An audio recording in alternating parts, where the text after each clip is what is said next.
ప్రార్థన చేసుకుందాం.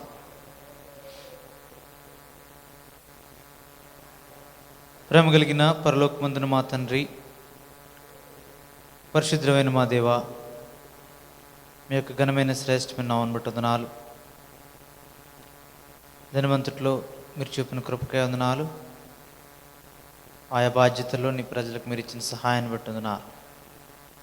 ఈ సాయంకాల సమయంలో నీ ప్రజలంగా నీ సన్నిధిని కలిగినట్టుకై మీరు ఇచ్చిన ఆధిక్యతను బట్టి వందనాలు. పరిశుద్ధ మందిరావరణంలో నీ ప్రజలంగా నీ రక్తం చేత విమోచింపబడిన వారంగా చేరి నీ నామమును బట్టి నిన్ను అడుగుటకై మాకిచ్చిన ఈ ప్రశస్త సమయాన్ని బట్టి వందనాలు. దాని కొరకై పాటల ద్వారా నీ యొక్క జీవము గల మాటల ద్వారా మమ్మల్ని దర్శించండి. శత్రువు తెచ్చే ప్రతి కలత కలవరాల నుంచి మమ్మల్ని దూరపరచండి. మమ్మల్ని సంపూర్తిగా మీ వశంలో ఉంచుకోండి. మా మధ్య మీ ఆత్మ సంచారం అనుగ్రహించండి. మీ ఆత్మ నడిపింపు మాకు అనుగ్రహించండి. మెటుకు నిన్ను చూడగలిగే కనులు, వినగలిగే చెవులు, గ్రహించగలిగే హృదయం, నీ వాక్యానుసారంగా నడుచుకునే సమ్మతి గల మనస్సును మాకు ఇవ్వండి. అటు రకమైన ఆత్మతో నింపబడి ఏకమనస్తో సంతోషంతో నీ సన్నిధిలో మేము అడగవలసిన సంగతిని అడగవలసిన విధంలో అడుగుటకై నీ ఆత్మతో మమ్మల్ని నింపవలసిందిగా ప్రార్థిస్తున్నాం. కూడి వచ్చి నీ ప్రజలను బట్టి వందనాలు. ఇంకా నీ ఉద్దేశంలో వారిని తీసుకురండి దేవా. ప్రాణాత్మ దేహంతో మమ్మల్ని నీ వశంలో ఉంచుకోనండి. పిల్లలను కూడా మీ స్వాధీనంలో ఉంచుకోనండి. చిన్ననాటి నుండే వారిని యొక్క భయంలో భక్తిలో పెరుగుటకై దేవా నీ యొక్క వశంలో వారిని కూడా ఉంచుకోవాల్సిందిగా ప్రార్థిస్తున్నాం దేవా. సార్వత్రిక సంఘాన్ని కూడా జ్ఞాపకం చేసుకుంటున్నాం. ఆయా చోట్ల నీ పరిశుద్ధులు కూడి వచ్చినప్పుడు వారి మధ్య మీ సన్నిధి ఉంచండి. నిలబడి మీద ఆశ్రయమైన వారికి మీ అభిషేకం అనుగ్రహించండి. మెట్టుకు నీ చిత్తానుసారంగా ఈ భూమి మీద మమ్మల్ని ఏర్పరచుకున్న దానికి తగినట్లుగా మేము జీవించుటకై మమ్మల్ని మీరే నడిపించమని మమ్మల్ని మీ కృపాస్తాలకు అప్పగించుకుంటూ, ఎవరైతే ఇటు పరిశుద్ధమైన సంగతుల్లో పాలి భాగములు లేకుండా ఉన్నారో, తమ సమయాలను వ్యర్థపరుచున్నారు ఈ భూమి మీద, దేవ మీరు ఉంచిన దాన్ని, ఇటు విలువైన మహిమగల దేవ ఈ పనిని నిర్లక్ష్యం చేస్తున్నారు. తమ కొరకే జీవించు యేసుక్రీస్తుని కార్యమును ఎవరైతే చూడనోళ్ళకి ఉన్నారో ప్రత్యేకించి వారిని కూడా దర్శించండి. వారు కేవలము తమ కొరకు మాత్రమే కాక దేని కొరకే నీవు ఈ పనిలో వారిని పెట్టితువో, దేని కొరకే శరీరంలో వారిని అవయవంగా ఐక్యపరిచితువో అదెరిగి సంఘము కొరకై, నీ శరీరం కొరకై, మెట్టుకు క్రీస్తు కొరకై జీవించుటకై వారు ఎరుగునట్లుగా సహాయం చేయండి. పాతవేయబడిన మనకు సాక్షి గలవారి తమ మట్టుకు తాము రక్షణ పొంది సరిపోను అనే విధంగా అపవాది తెచ్చే తలంపుల నుండి వారు దూరపరచబడి సంపూర్తిగా నేను సేవించుట కొరకు దేని నిమిత్తమై వారు పట్టబడితురో అటు సంపూర్ణతలోనికి నీ ప్రజలు వచ్చిన నిమిత్తమై వారి హృదయాల్లో మీలోతైన కార్యం చేయండి. అదే రీతిగా ఎవరైతే నామకార్థంగా నేను ఎరిగి ఉన్నారో, క్రైస్తవులుగా పిలువబడి క్రీస్తుని కలిగి లేక ఆచారాలుగా, పండుగలుగా, వాటి కొరకే అన్నట్లుగా దేవా లోకములో మిగిలిన ప్రజల వలె, అన్ని జనుల వలె దేవా అటు ఆచారపూర్వకమైన భక్తి ఎవరైతే కలిగి ఉన్నారో వారిని కూడా దర్శించండి. అపవాది వారి మనోనేత్రములకు కూడా గుడ్డితనం కలిగజేసి ఉంటుండగా నిజమైన వెలుగులోనికి వచ్చుటకై వారిని కూడా దర్శించండి. మెటిగిటిని దర్శనంలోనికి తీసుకొని రాబడిన మేము కూడా మేము నమ్మకం యథార్థంగా నీ ఆత్మ నడిపింపు చొప్పున సాగుతూ, ఆత్మ వివేచన చొప్పున జ్ఞానముతో అటు వారిని సమకూర్చుటకు కూడా మీ కృపను అనుగ్రహించండి. దేవట్టి వివేచన గల, ప్రజ్ఞా వివేకం గల ఆత్మతో మమ్మల్ని కూడా నింపండి దేవ. మమ్మల్ని కూడా నీ ఆత్మ నడిపించే చోటుకల్లా ఆత్మ పలుకు మాటలతో మమ్మల్ని నడిపించండి. మెట్టుకు మేము కూడి వచ్చటము మీ నామమునకు మహిమకరంగా, మా యొక్క జీవితములకు ఆశీర్వాదకరంగా ఉన్నట్లుగా మమ్మల్ని కృపాస్తాలకు అప్పగించుకుంటూ ఈ సాయంకాల పరిచర్యలో మీ శిరస్సుతో మీ ఆధిపత్యం అధికారమును కోర్చు యేసుక్రీస్తు ప్రభువు రక్షకుని నామమున ప్రార్థించి వేడుచున్నాను తండ్రి, ఆమేన్.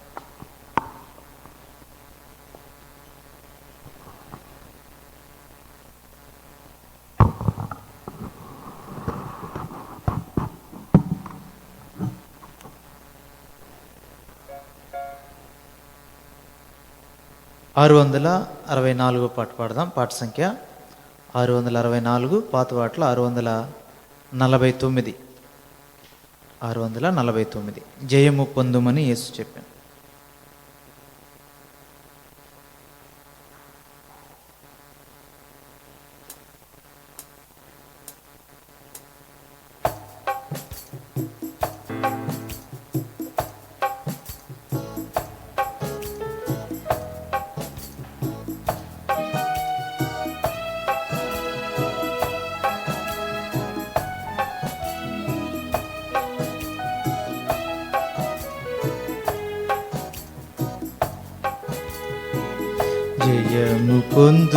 పొందుమని యేసు చెప్పెను, జయము పొందుమని యేసు చెప్పెను. జయించు ఆరే స్వాస్థ్య ముందేదరు, జయించు ఆరే స్వాస్థ్య ముందేదరు.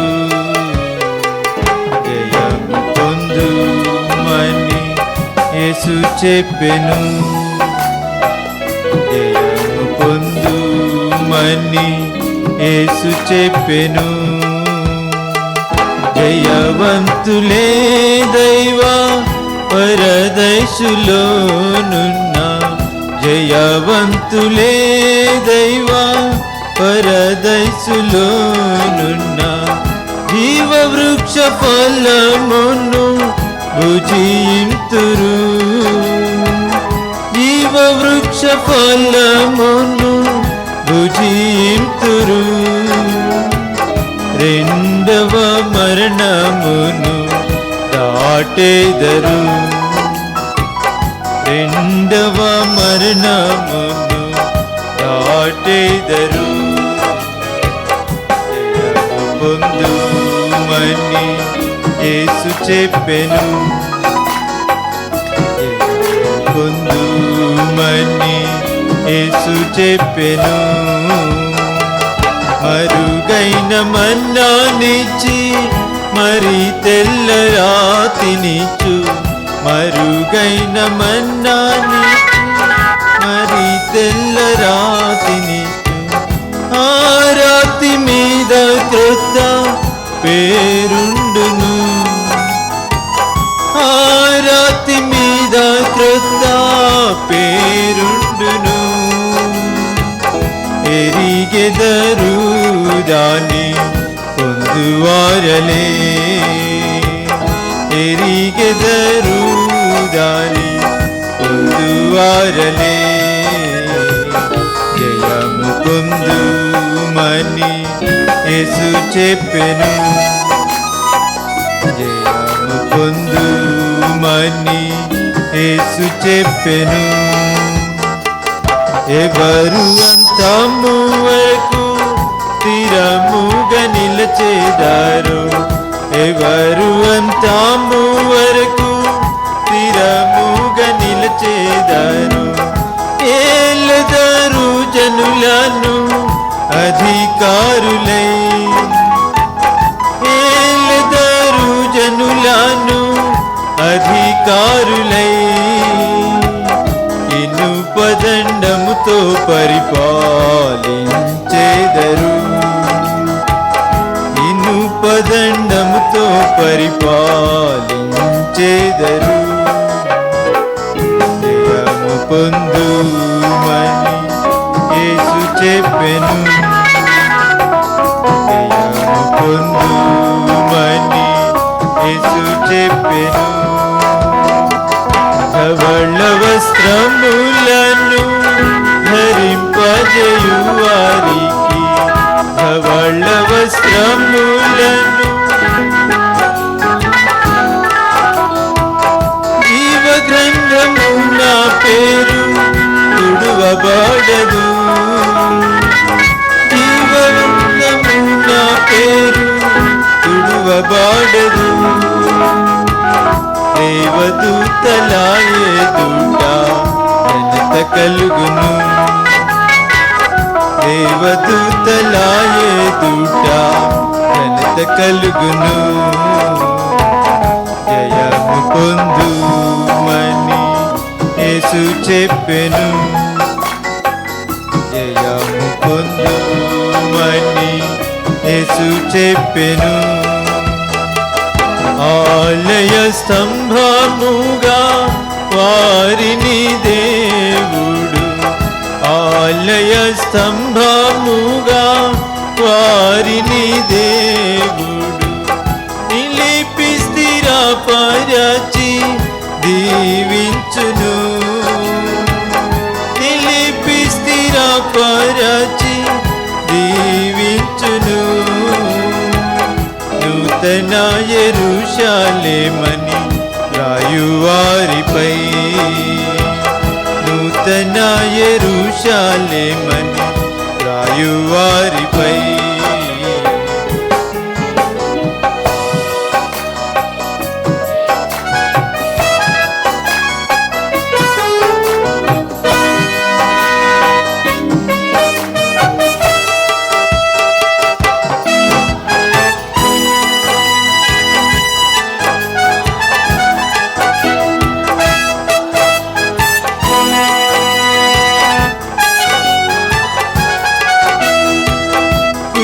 కూర్చుండబెట్టి జీవామకుటమిచ్చును, కూర్చుండబెట్టి జీవామకుటమిచ్చును. వారసులై నిత్యముగా జీవింతురు, వారసులై నిత్యముగా జీవింతురు.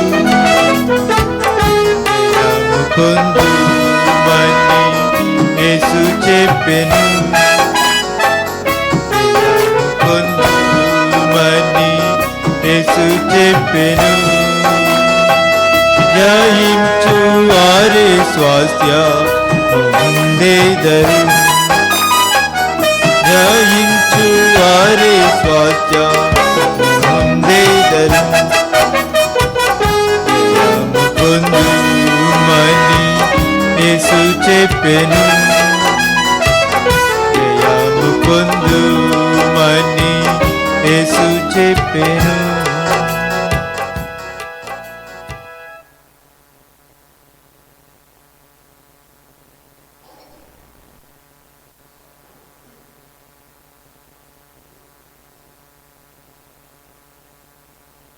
574 574 పాతవాట్ల 563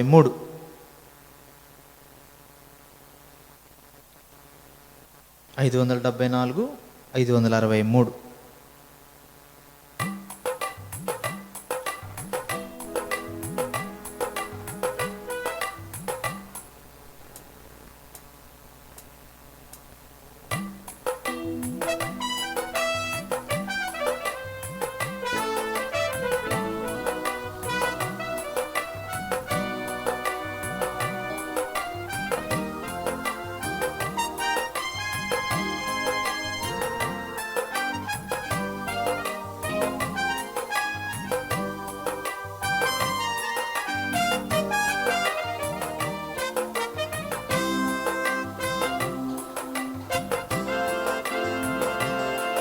ఓ ప్రభువావు జీవము నీవు, ఓ ప్రభువావు జీవము నీవు, విరిగిన మనసుతోనే వేదను, విరిగిన మనసుతోనే వేదను. ఓ ప్రభువా అయిపోయితిని మొదటి ప్రేమను చల్లారిపోయే, నీ ప్రేమ నాలో కోల్పోయితిని మొదటి ప్రేమను చల్లారిపోయే, నీ ప్రేమ నాలో నిలుపుము నీదు ప్రేమ, నాలో నిలుపుము నీదు ప్రేమ.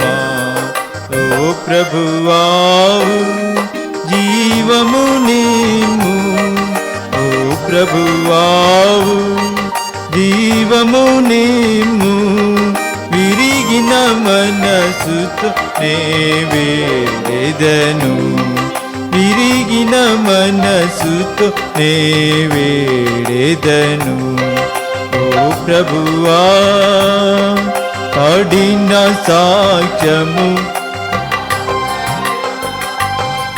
విడువబడిన వారి సహాయుండా పడిన వారి ఆశ్రయామా విడువబడిన వారి సహాయుండా గాయపు చేతితో లేపుమా గాయపు చేతితో లేపుమా ఓ ప్రభువావు జీవము నీము ఓ ప్రభువావు జీవము నీము విరిగిన మనసుతో నే వేడెదను విరిగిన మనసుతో నే వేడెదను ఓ ప్రభువా శత్రుని యురిలో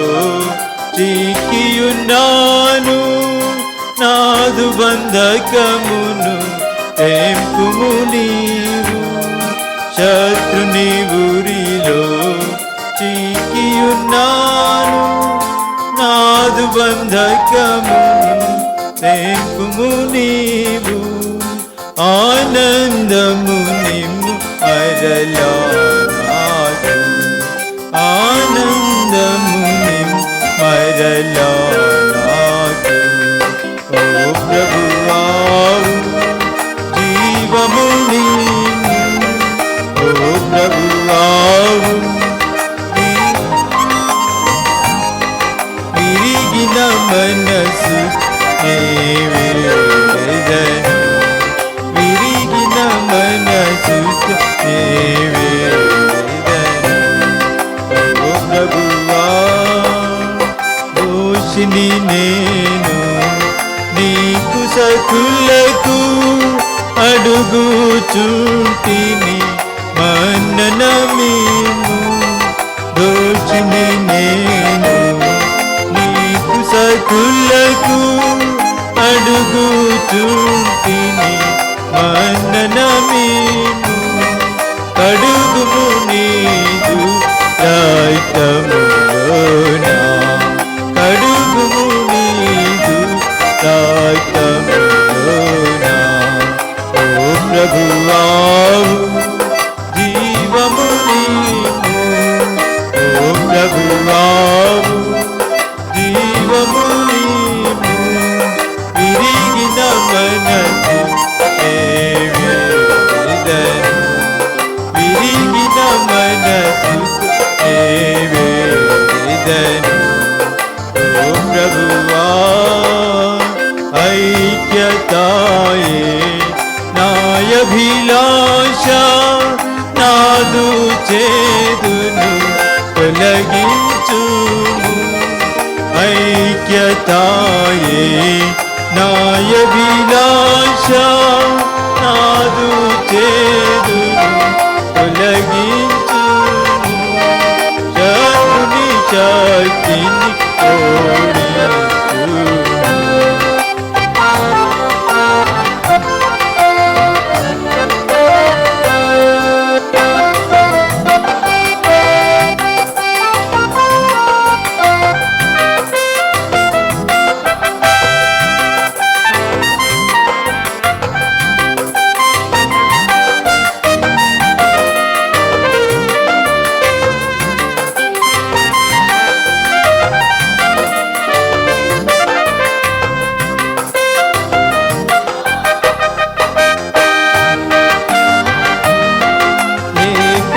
ప్రభువా పడిగా నీదు జీవము నీవు పాడిన సాక్ష్యము లేపెడి ప్రభువా పడిగా నీదు జీవము నీవు బూడిద చేయుము నాలో నివాసం బూడిద చేయుము నాలో నివాసం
ప్రార్థించేదాని కొరకై లేఖనాలు చూద్దాం. హెబ్రీ పత్రిక 5వ అధ్యాయం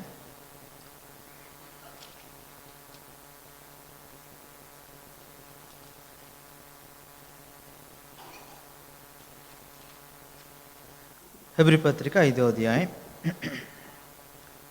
7వ వచనం అందరం కలిసి చదువుదాం. హెబ్రీ పత్రిక 5వ అధ్యాయం 7వ వచనాన్ని అందరం కలిసి చదువుదాం. శరీరధారి అయిన దినములలో మహారోదనముతోనూ కన్నీళ్లతోనూ తన్ను మరణము నుండి రక్షింపగలవానికి ప్రార్థనలను యాచనలను సమర్పించి భయభక్తులు కలిగి ఉన్నందున ఆయన అంగీకరింపబడెను. ప్రభు సహాయం కొరకే ప్రార్థన చేద్దాం. ప్రేమ కలిగిన పరలోకమందున మా తండ్రి, పరిశుద్ధుడైన మా దేవ, నీ ప్రజలంగా మమ్మల్ని మీ సన్నిధిలోనికి నీ కుమారుడైన యేసుక్రీస్తు ప్రభు యొక్క రక్తం ద్వారా విమోచించి తెచ్చిన దాన్ని బట్టి వందనాలు.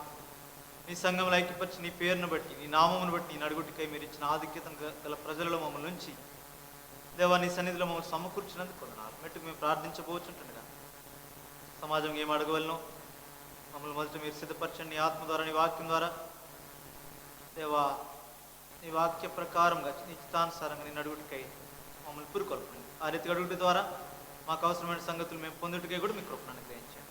విశ్వాసంతో, ఏక మనసుతో, సంతోషంతో నీ నడుగుటికై ఈ రీతిగా సంతోషము పరిపూర్ణం చేయబట్టుకై మమ్మల్ని మీరే సిద్ధపరచండి. నిలబడిన దాసు నిష్ప్రయోజకుడిని మీరు ఏదైనా ఇస్తే తప్ప నీ ప్రజలతో పంచుకోలేని వాడిని మీ మీద ఆధారపడుతుండగా ఈ సమయం వరకు మీరు దాచించి నీ పరలోక వర్తమానంతో నీ ప్రజల మీద మమ్మల్ని నింపమని తృప్తిపరచమని యేసుక్రీస్తు రక్షకున్నాం ప్రార్థించి పెడుచున్నాం తండ్రి.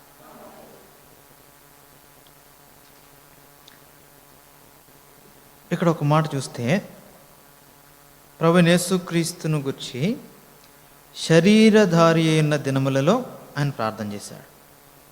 ఆ ఒక్క మాట. కాబట్టి ఆయన ప్రార్థన ముందు చేయలే, తర్వాత కూడా చేయలే.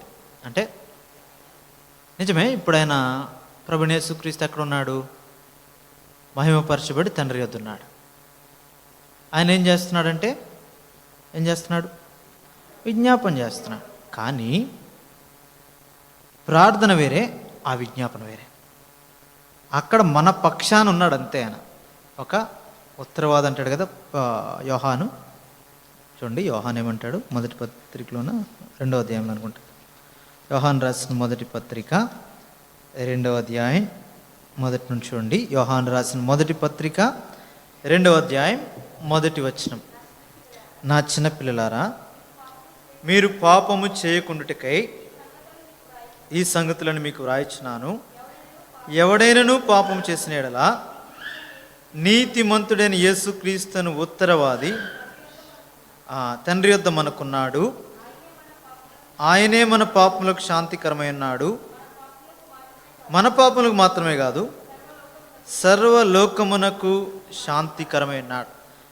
ఆయన అక్కడ విజ్ఞాపన చేస్తున్నాడు, కానీ అది ప్రార్థన కాదు.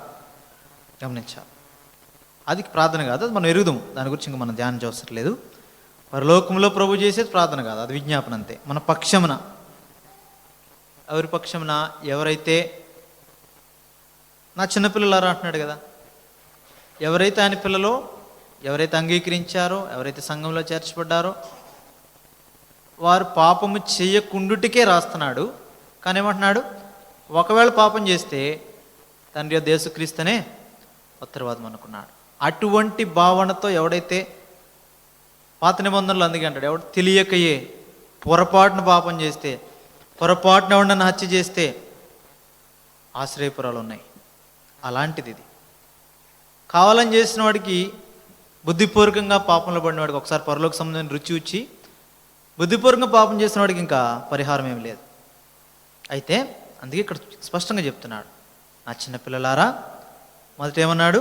మీరు పాపము చేయకుండుటకే ఈ సంగతులు మీకు రాస్తున్నాను. పాపం చేయకూడదు, మీరు పాపము చేయకూడదు కాబట్టి రాస్తున్నాను. ఒకవేళ చేయకూడదు, పొరపాటున పాపంలో పడితే, తెలియక పాపంలో పడితే ఎవరున్నారు మనకు?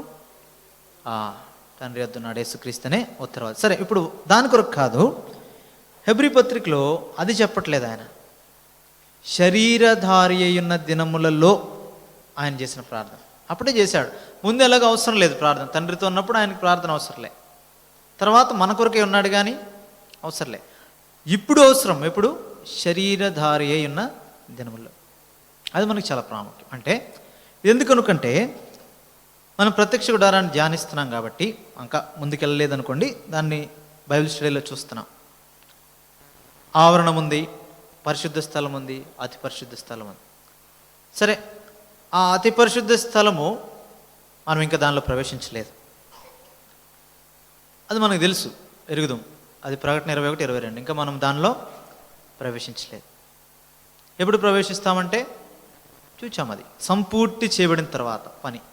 అంటే మన దేహము మహిమా శరీరముగా మార్చబడిన తర్వాత అక్కడ పరలోకం. అది అక్కడ గొర్రెపిల్ల దేవాలయము, అదే కదా అతి పరిశుద్ధ స్థలములో.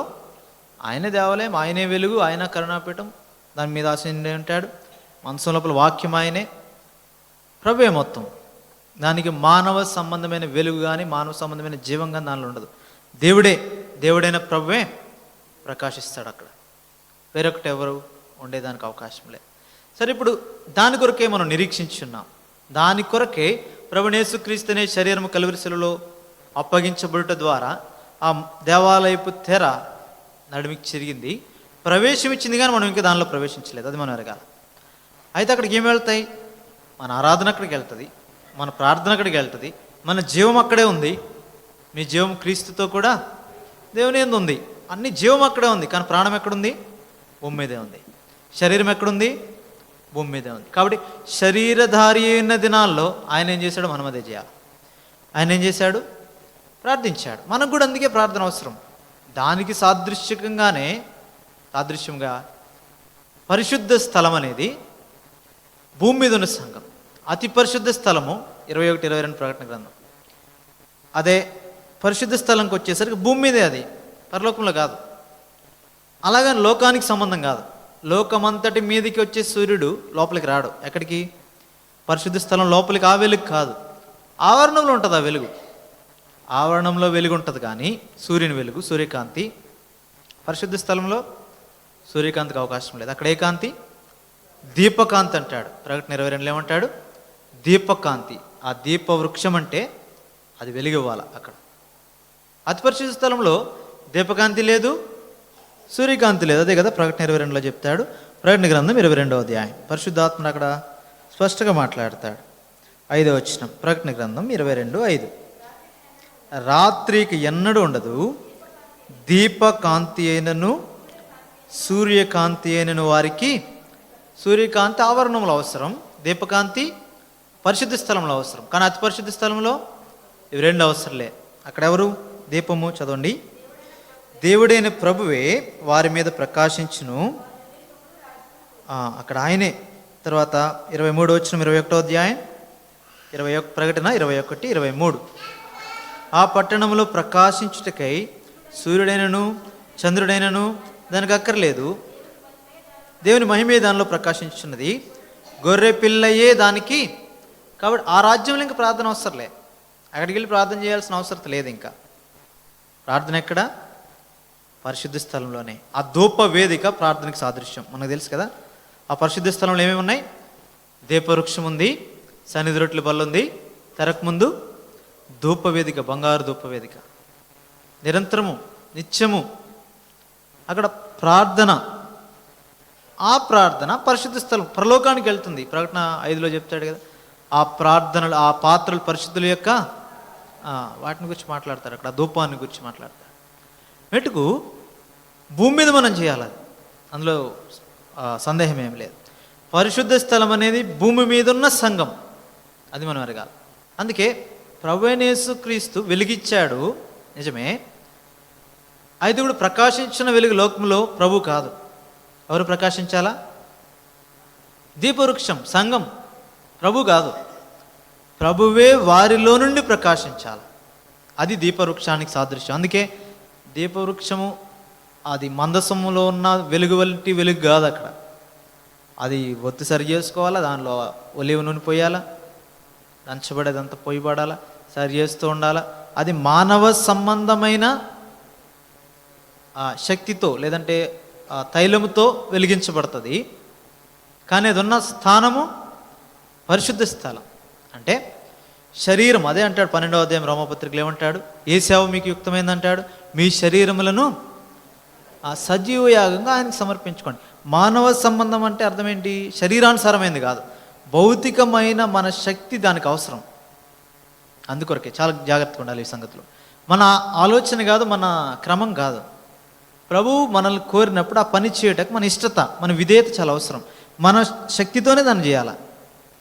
ఆ శరీరంలో ఉన్నప్పుడు, ఈ భూమి మీద క్రీస్తు శరీరంలో మనం సంఘముగా ఐక్యపరచబడిన తర్వాత దాని కొరకై ప్రభువు చిత్తానుసారంగా పని చేయు నిమిత్తమై, ప్రభు ఆ శక్తి ఇచ్చిన నిమిత్తమై శరీరధారి అయిన దినాల్లో ఆయన కూడా ఏం చేశాడు? ప్రార్థన చేశాడు. మహారోధంతో, కన్నీటితో తన మరణం నుండి రక్షింపగలవానికి ప్రార్థనలు, యాచనలు సమర్పించాడు. కాబట్టి మనకు కూడా అవసరం. ఎక్కడ? భూమి మీద. దేని కొరకే? లోకానికి వెలిగించిన నిమిత్తమే మొదటిది. ఎందుకంటే ఇప్పుడు ప్రభు పరలోకంలో ఉన్నాడు మన పక్షాన. ప్రభు మనల్ని చూసుకుంటాడు. మన జీవాన్ని చూసుకునేది ప్రభువే. మనకేం కాకుండా చూసుకునేది ఆయనే. కాబట్టి మనకు మనం ప్రయత్నిస్తే అది ఉపయోగానికి బదులు నష్టం వస్తుంది. ఎందుకు? మనంతట మనం మనల్ని గురించి మనం ఆలోచన చేస్తే ప్రభు ఇంకా మనల్ని గురించి ఆలోచించేటకు అవకాశం ఉండదు. ప్రభు మిమ్మల్ని లక్ష్య పెడుతున్నాడు.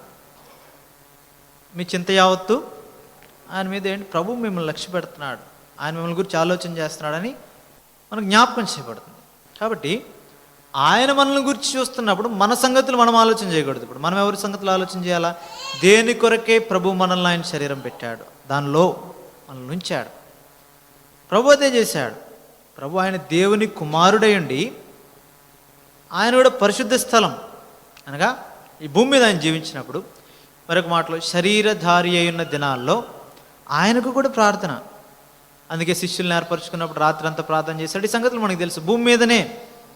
కాబట్టి మనం కూడా ఈ ప్రార్థన అనేది భూమి మీదనే. మరి ఈ క్రమాన్ని దేవుడు ఎందుకు పెట్టాడంటే సంతోషం పరిపూర్ణం అవ్వాలి. అంతేకాదు మనం చేయవలసింది మనం చేయుటకై ప్రభు యొక్క నడిపింపు మనకు అవసరం. అంతేకాదు ప్రభువులకు విధేయత చూపించిన నిమిత్తమై, భయభక్తులు కలిగిన నిమిత్తమై ప్రార్థన చాలా అవసరం. ఈ సంగతులు కొరకే మనం, ఎందుకంటే ప్రభు మాటకు విధేయత చూపించాలని సామాన్యమైన పని కాదు. ఎందుకంటే మానవ దృష్టికి అది నష్టంగా కనబడుతుంది. మానవ నేత్రాలతో చూస్తే అది చేయడానికి ఇష్టంగా ఉండదు. దానినే జయించిన నిమిత్తమై, మన మనసును జయించిన నిమిత్తమై, లోకాన్ని జయించిన నిమిత్తమై ప్రార్థన చాలా అవసరం. ప్రభుకే అవసరమైంది. ప్రభు చూపించాడు, మాదిరిగా కాదు అక్కడ ప్రార్థన చేసింది, ఆయనకు అవసరం అని చెప్తున్నాడు అక్కడ. మిగిలిన సంగతులు కొన్ని మాదిరిగా ఉండేటికి చేశాడు, కానీ కొన్ని చేశాడు కదా. శిష్యుల పాదములు కడిగాడు, లేదంటే దూషింపడి బదులు దూషించలేదు, ఇవన్నీ కూడా మనకు మాదిరిగా ఉండడానికి చేశాడు. ప్రార్థన మాదిరి కొరకు కాదు ఆయన చేసింది, ఆయనకు అవసరం. ఎందుకు? ఆయన ఎక్కడున్నాడు? శరీరముతో ఉన్నాడు, శరీరధారిగా ఉన్నాడు. కాబట్టి ఆయనకి అంత అవసరమైతే దేవుని కుమారునికి, దేవుని కుమారులంగా చేయబడిన వారం, పరిశుద్ధపరచబడిన వారం, నీతిమంతులుగా తీర్చబడ్డాం. మనం నీతిమంతులం కాదు, పరిశుద్ధులం కాదు, దేవుని కుమారులం కాదు. ఆ రీతిగా ప్రభుని యేసుక్రీస్తు ద్వారా చేయబడిన మనకి మరింత అవసరం.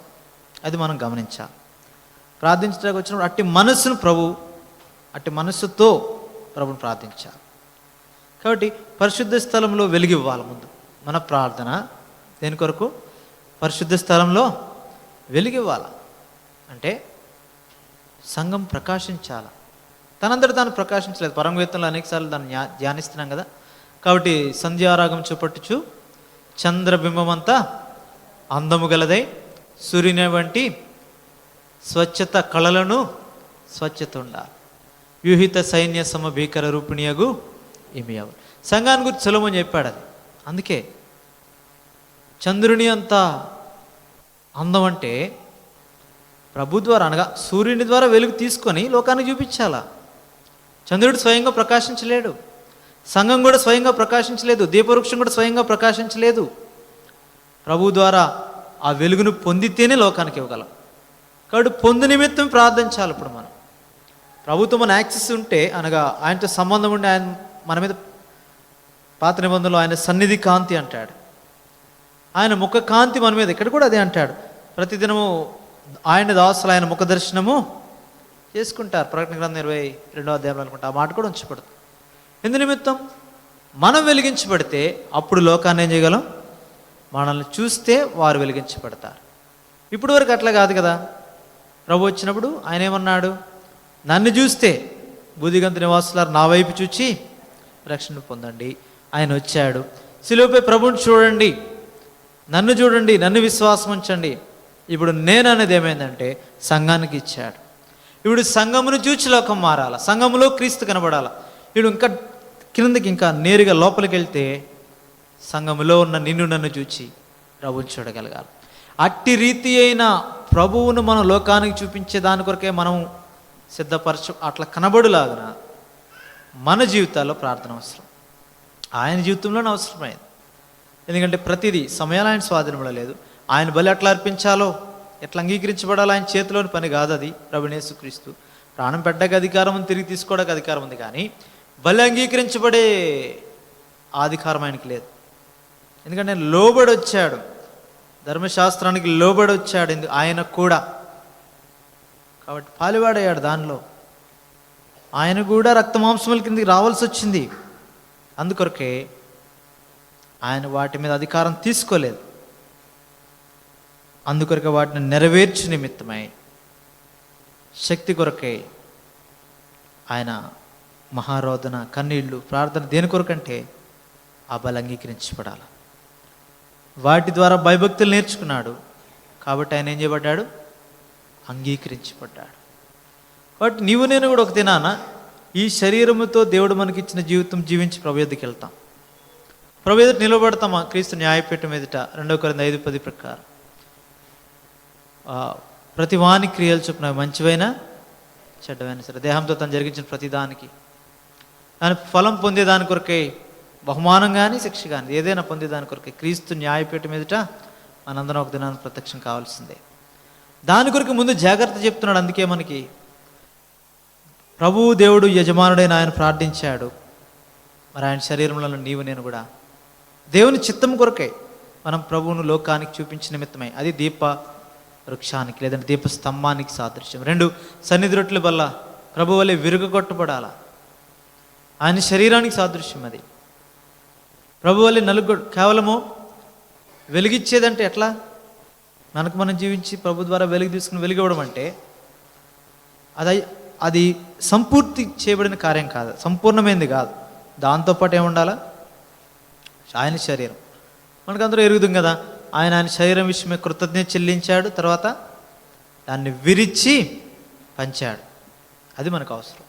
మనం విరుగొట్టబడాలా, అప్పుడే పంచగలం లోకానికి ఆ జీవాన్ని. ఇక్కడ దాని కొరకే కూడా మనం ప్రార్థించబద్ధమైన. మొదటిగా ప్రభు ద్వారా వెలుగు పొంది లోకానికి వెలుగు ఇవ్వాలా.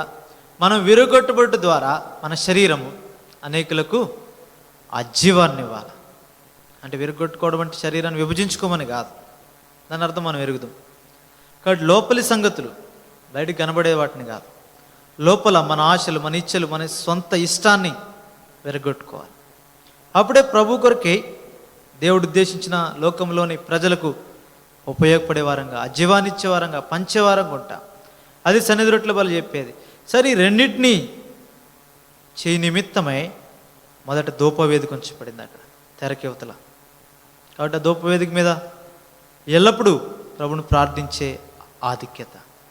దేని కొరకంటే వీటి కొరకే. వెలిగిచ్చే నిమిత్తమై, పంచబడి నిమిత్తమై, విరువబడి నిమిత్తమై. విరువబడ్డాడు ఈయన కూడా ఇక్కడ హెబ్రీ పత్రిక 5వ అధ్యాయంలో చదవండి మరలా. హెబ్రీ పత్రిక 5వ అధ్యాయం 7వ వచనం. శరీరధారి అయిన దినముల్లో మహారోదనంతోనూ కన్నీళ్లతోనూ తను మరణం నుండి రక్షింపగలవానికి ప్రార్థనలను యాచనలను సమర్పించి భయభక్తులు కలిగినందున ఆయన అంగీకరింపబడిను. ఆయన కుమారుడయుండి శ్రమల ద్వారా విధేయత నేర్చుకున్నాడు. కుమారుడయుండి. మరి నీవు నేను కుమారులం దేవునికి. నా చిన్నపిల్లలారా అంటున్నాడు, కుమారులు అంటున్నాడు. మరి మనం కూడా అంతే. అందుకొరకు ఈ లోకంలో మనల్ని ఆయా మార్గాలు కూడా తీసుకెళ్తున్నాడు. అవి ఒకరికి తక్కువగా కనబడవచ్చు, ఒకరికి ఎక్కువగా కనబడవచ్చు, ఒకరికి అధికంగా కనబడవచ్చు ఆ శ్రమలు. కొందరికి అవి శ్రమలుగానే కనబడకపోవచ్చు. ఏమైనప్పటికీ విధేయత నేర్పు నిమిత్తమే, సంపూర్ణతలోనికి తెచ్చిన నిమిత్తమే. అందుకే ఆయన ఏమయ్యాడు? విధేయత నేర్చుకున్నాడు.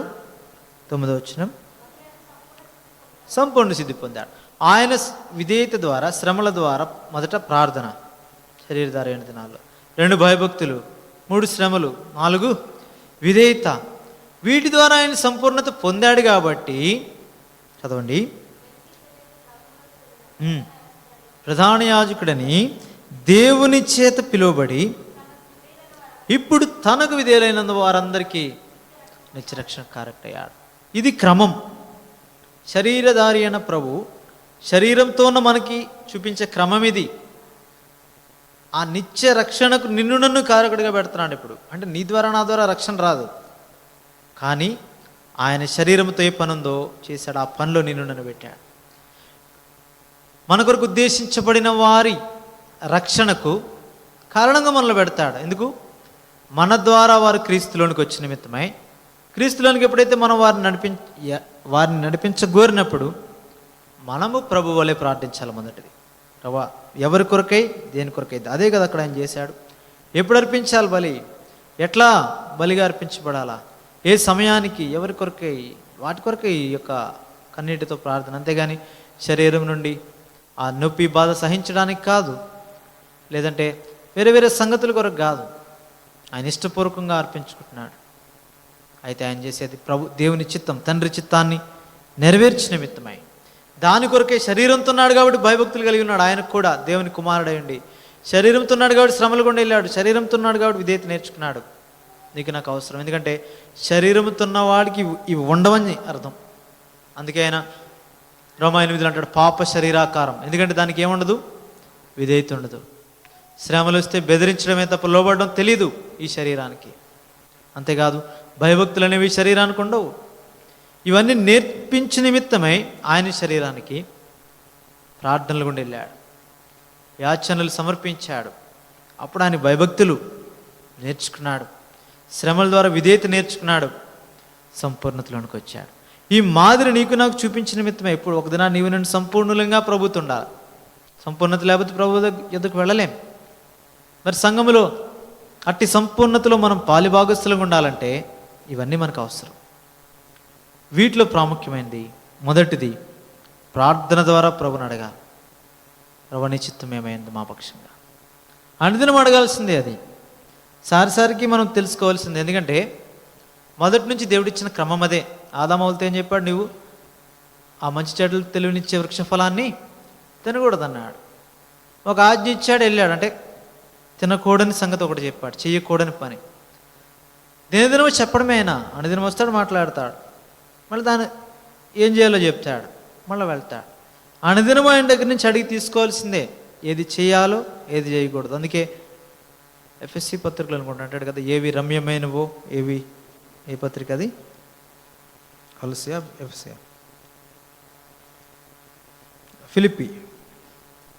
ఫిలిప్పీ పత్రిక 4:8. ఫిలిప్పీ పత్రిక అపోస్తలుడైన పౌలు ఫిలిప్పీలకు రాసిన పత్రిక 4వ అధ్యాయం 8వ వచనం. మెట్టుకు సహోదరులారా, ఏ యోగ్యత అయినను మెప్పైనను ఉండి నీడలా, ఏవి సత్యమైనవో, ఏవి మాన్యమైనవో, ఏవి న్యాయమైనవో, ఏవి పవిత్రమైనవో, ఏవి రమ్యమైనవో, ఏవి ఖ్యాతి గలవో, వాటి మీద ధ్యానం ఉంచుకున్నది. మరియు మీరు నా వలన ఏవి నేర్చుకుని అంగీకరించుతారో, నా ఎందునట్టుగా ఏవి వింటిరో, ఏవి చూచితారో అట్టి వాటిని చేయుడి. ఇవన్నీ మనం స్పర్శించి, దాన్ని పరిశీలించి, పరిశోధించి చేయాలి. ఎందుకంటే ప్రభు మాట్లాడతాడు, అదే రీతిగా అదే సమయంలో నీకు వివేచన జ్ఞానం ఇచ్చాడు. దాన్ని మనమే ఆలోచన చేయాలి. ఎందుకంటే అట్టి జ్ఞానాత్మత నింపాడు, మనల్ని నింపుతాడు అనుదినము. మనకు మనం కాదు, ఇంకా ప్రతిదీ ప్రభు చెప్పడు. పరిశుద్ధాత్ముడు నీలో ఉన్నంతకాలం నీలో ఆ జ్ఞానాత్మకులకు చేసి స్వేచ్ఛ ఇచ్చాడు. మనమే ఆలోచన చేసుకోవాలి. అందుకే పైన చెప్పాడు కదా, పైన రాయబడింది కదా 6వ వచనం, ఫిలిప్పీ 4:6, దేనిని గురించి చింతపడకుడి కానీ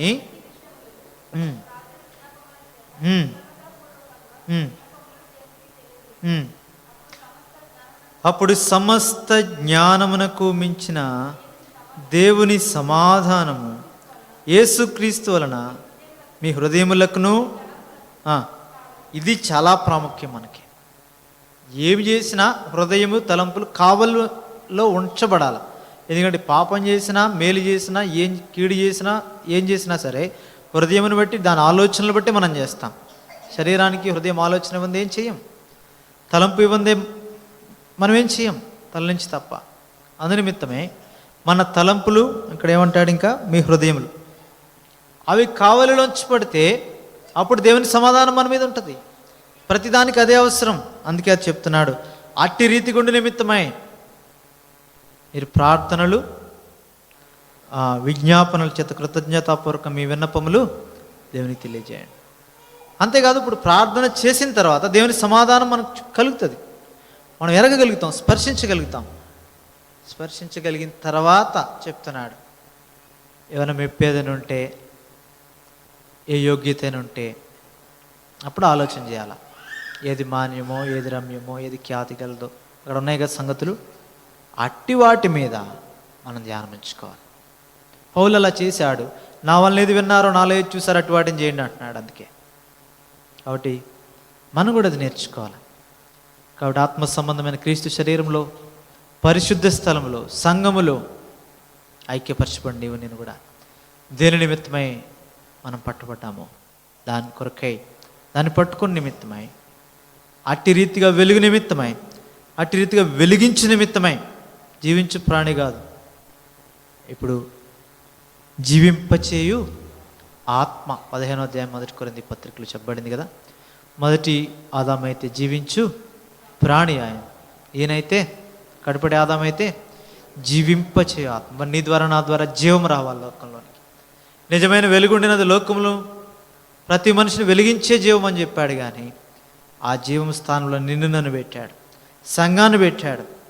మరి జీవింప చేయవలసిన మనము మొదటిగా మనమే మృతులమైతే దానివల్ల మనకే ఉపయోగం కాదు. రెండవది, మనం జీవిస్తే సరిపోదు. ఇప్పుడు జీవించుచున్న మనము, జీవించువాడు ఇక మీదట తన కొరకు కాక ఏమని రాయబడింది, తమ కొరకు మృతి పొంది తిరిగి లేచిన వాని కొరకే జీవించాలి. పౌలు అంటాడు అదే.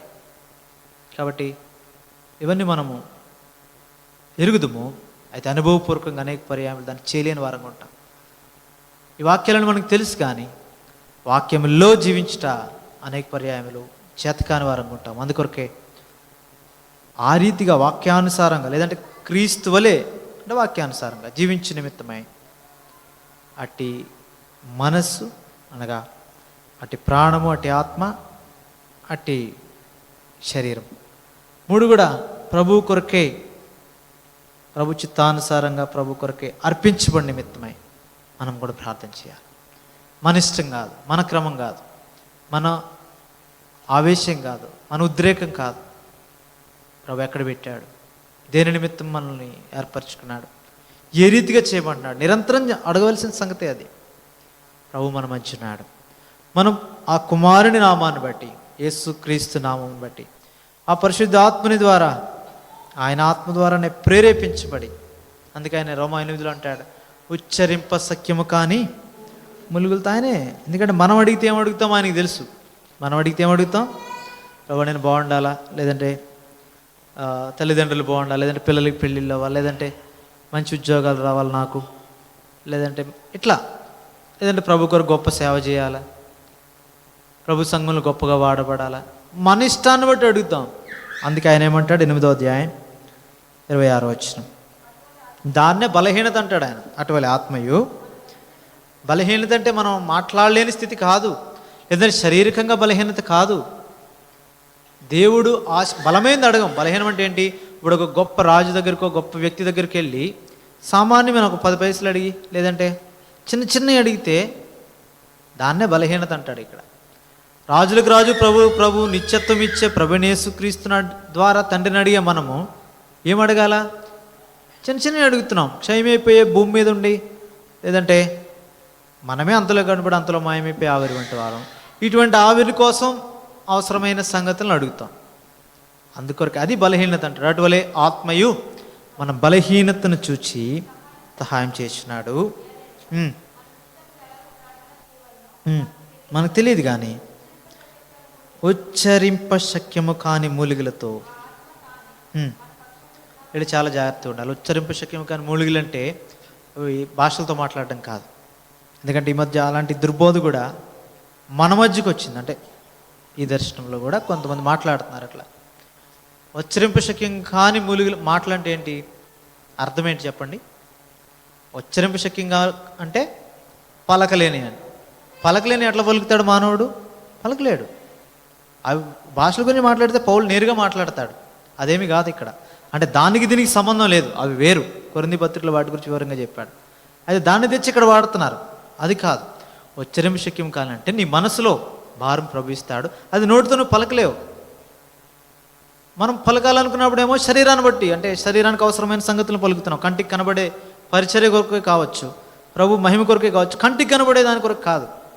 మనసులో భారం వేరుంటుంది, కానీ అడగవలసిన సంగతులు అడగం. అదే పౌలు అంటాడు కదా 7వ అధ్యాయం రోమీ పత్రికలో, నేను చేయను ఉద్దేశించినది చేయక చేయకూడదే చేస్తున్నాను అంటాడు. అదే అక్కడ ఉద్దేశం. ప్రార్థనలో కూడా మన భారం ఒకటి ఉంటుంది, ప్రభువుని సంతోష పెట్టాలనే కోరిక తడగాలనుకుంటా, శరీరాన్ని బట్టి అడిగేస్తాం. మనకే తెలుసు అవి. కానీ అపవాది మనము మనోన్నతలు మూయిస్తాడు, దాని కొరకు అడగాలనుకుంటాం కానీ దాన్ని అడగం. అందుకే ప్రార్థించినప్పుడు జాగ్రత్తగా ఉండాలి, మాటలు చాలా జాగ్రత్తగా ఉండాలి. మనసులో ఒకటి ఉంటుంది, నోట్లో ఒకటి అడుగుతాం. మనసులో ప్రభు కొరకే, ప్రభు మహిమార్థమై చేయాలనుకుంటాం. మన ఇష్టాన్ని ఇక్కడ చెప్పేస్తాం, ప్రభు ఇది కావాలా, లేదంటే పలానా దేవజనుడు పలానా ఈ రీతిగా ఉండాలా, పలానా వాడికి ఇది కావాలా, పలానా వాడికి కారు కావాలా, ఎందుకంటే పలానాడు సువార్త చేయాలి కాబట్టి కారు కావాలా, నువ్వే చెప్పేస్తావు. క్రమాన్ని నువ్వే చెప్పేస్తావు. పరిచర్య కూడా మనమే చెప్పేస్తాం. ఉద్దేశం మంచిదే, లోపలేంటి, ప్రభువుకి ఇష్టం ఉండాలా, ప్రభు పరిచర్య నెరవేర్చబడాలా. దానికి తగినట్టు నువ్వేం అడగాలి అది అడగాల. అది తెలియక బలహీనత, అదే బలహీనత అంటాడు అక్కడ. అటువలి ఆత్మయు బలహీనత. అలాంటి విషయాలు మౌనంగా ఉంటే ఆత్మే మాట్లాడతాడు, మనకేం సంబంధం? ఉచ్చరింప సఖ్యము కాని ములుగులతో లోపల నుంచి ఆయనే మాట్లాడుకుంటాడు. పైన ఉత్తరవాది మన నిమిత్తమే తండ్రి విజ్ఞాపన చేస్తాడు, అయిపోతుంది పని. అయితే అనేక పర్యాయములు ఏదో చేయాలనుకుని నోటి మాటలతో కార్యాన్ని పక్కకు, అనగా మనసులో ఉన్న సంగతుల్ని పక్కకు తీసుకెళ్ళిపోయి అటువంటి ప్రమాదం ఉంది. ఆ కారణం చేత ఆత్మకు అప్పగించుకుందాం. ఆత్మ పలుకు మాటలు అంటాడు, అందుకే ఆత్మతోనూ మనసుతోనూ అంటాడు కొరింథీ పత్రికలో ప్రార్థన. కాబట్టి ఇవి చాలా ప్రాముఖ్యం దేవుని పిల్లలమైన మనకి. ఏది పెడితే అది అడగడం కాదు. అంటే లోపల మంచి తాత్పర్యం ఉన్నా దాని కొరకే అడిగే విధానంలో కంటికి కనబడదు. ఉదాహరణకి ఒక సంఘం విస్తరించాలనుకోండి, దేవుని దృష్టిలో దానిది వేరే, హృదయాన్ని చూస్తాడు. మనం ఏమనుకుంటాం, ప్రభు ఎక్కువ మంది జనం రావాలా, లేదా నీకు విస్తరించడం అంటే మన విస్తరణ ఎలా ఉంటుంది, హృదయంలో వేరే. హృదయంలో ఏమనుకుంటాం, ప్రభువుకి ఇష్టంగానే ప్రభు సంఘం విస్తరించాలని ఉంటుంది. కానీ నోటి మాటలతో ఏమంటాం, జనం పెరగాలనుకుంటాం. అప్పుడేమవుద్ది, క్రమం మారిపోద్ది. ఆ దేవుని చిత్తంలో బయటికి వెళ్ళిపోతాం. అది చాలా ప్రాముఖ్యం. ప్రభు చిత్తములో అడుగు నిమిత్తమే లోపల పరిశుద్ధాత్ముడు ఉన్నాడు. అందుకే ఉచ్చరింప శక్యము కాని ములుగులతో ఆత్మే మన పక్షమున విజ్ఞాపన చేస్తాడు, ఆయన చేస్తాడు. కాబట్టి ఈ సంగతులన్నింటిలో మనం జాగ్రత్తగా ఉండాలి. మనం అడిగేది పరలోకపు తండ్రిని, భూమి మీద సంగతులు కాదు. ఉంటాం పోతాం కాదు, సదాకాలం ప్రభుత్వం ఉండాలి, అది ఉద్దేశం. ఈ భూమి మీద కొద్ది కాలమే, కొద్దికాలం ఉంటాం, మాయమైపోతాం. కాబట్టి మన సంగతులన్నీ ఆ 90వ కీర్తన చూస్తే అర్థమైపోతుంది. కాబట్టి సామాన్యమైన వారం భూమి మీద, ఆయన తరతరములు ఆయనలో నివాసస్థలం ఉండే నిమిత్తమై. అందుకే ఈ భూమి మీద కొద్ది దినాలు మనం ఉండేది. అయితే ఆ కొద్ది దినాలు ప్రభుకి దృష్టికి శ్రేష్టమైనవి. అది ఎరుగక మన సమయాన్ని వ్యర్థం చేసుకుంటాం. అది చాలా శ్రేష్టమైనవి. ప్రభు నేను పట్టుకున్నటి నుండి ప్రభు యొద్దకు వెళ్ళే వరకు ఆ దినాలు చాలా శ్రేష్టమైనవి. అవి ప్రభు కొరకు వాడవలసిన వారమే అంటున్నాం. ప్రతి క్షణం కూడా అనేక పర్యాలు తప్పిపోతాం. అందుకే అలాంటి వాళ్ళు తప్పిపోయినప్పుడు మన కొరకు ఉత్తరవాది ఉన్నాడు అక్కడ. అయితే తప్పిపోవాలని కాదు, మెటుకు పరిశుద్ధ స్థలములో సేవ చేయు అధికారం మనకే ఉంది. అది మనం అడుగుదాం. ఎందుకంటే మన యాజకులం. ఇప్పుడు మరి యాజకులమైన మనం పరిశుద్ధ స్థలంలో వెలిగివ్వాలా, విరగొట్టుబడాలా? దాని కొరకే ప్రభు సన్నిధిలో దేవుని చిత్తాన్ని కొరకే ప్రార్థన విజ్ఞాపన చేయాల్సిన వారమే. అట్టి రీతిగా చేయటం ద్వారా భయభక్తులు కలిగి ఉంటాం, ఆయన దృష్టికి అంగీకృతులం అవుతాం, శ్రమల ద్వారా విధేయత నేర్చుకుంటాం. మనం ఆయనతో పాటు శ్రమ పడిన ఎడల ఆయన తోడి వారసులం, రోమాపత్రిక 8వ అధ్యాయం 15, 16, 17 అందరం కలిసి చదువుదాం. ప్రార్థించక ముందు రోమాపత్రిక 8వ అధ్యాయం 15, 16, 17 అందరం కలిసి చదువుదాం. ఏలయనగా మరల భయపట్టకు, మీరు దాస్యపు ఆత్మను పొందలేదు కానీ దత్తపుత్ర ఆత్మను పొందితిరి. ఆ ఆత్మ కలిగిన వారమై మనము అబ్బా తండ్రి అని మొరపెట్టుచున్నాము. మనము దేవుని పిల్లలమని ఆత్మ తానే మన ఆత్మతో కూడా సాక్ష్యం ఇచ్చుచున్నాడు. మనం పిల్లలమైతే వారసులము, అనగా దేవుని వారసులము, క్రీస్తుతో కూడా మహిమ పొందుటకు ఆయనతో శ్రమపడిన యెడల క్రీస్తు తోడి వారసులం. ఇటు గ్రహింపుతో కొద్ది సమయం మనం ప్రభుకు అప్పగించుకొని వాళ్ళు మిగిలిన సంగతులు ఏమన్నా ప్రభు మీకు భారం ఇస్తే ఆత్మ సంబంధమైన సంగతులు ప్రభు సన్నిధిలో అడుగుట ద్వారా భౌతికంగా మన అవసరతలు కూడా ప్రభు ఖచ్చితంగా తీరుస్తాడు. ఖచ్చితంగా ప్రభు ఏం కోరుతున్నాడో దాన్నే మనం అడిగితే ఖచ్చితంగా మనకి ఏది అవసరం భౌతికంగా ఆయన అది ఇస్తాడు. కాబట్టి ఇటు గ్రహింపుతో ఆయన రాజ్యం, ఆయన నీతి, పరలోక సంబంధమైన పై సంగతులు, పైన వాటి మీద దృష్టి ఉంచి కొద్ది సమయము దగ్గరగా క్లుప్తంగా ప్రభుని వాక్యానుసారంగా మనం ప్రభుకు ప్రతిష్ఠించుకొని ఆ తర్వాత మిగిలిన సంగతులు అడుగుదాం. ప్రార్థించండి.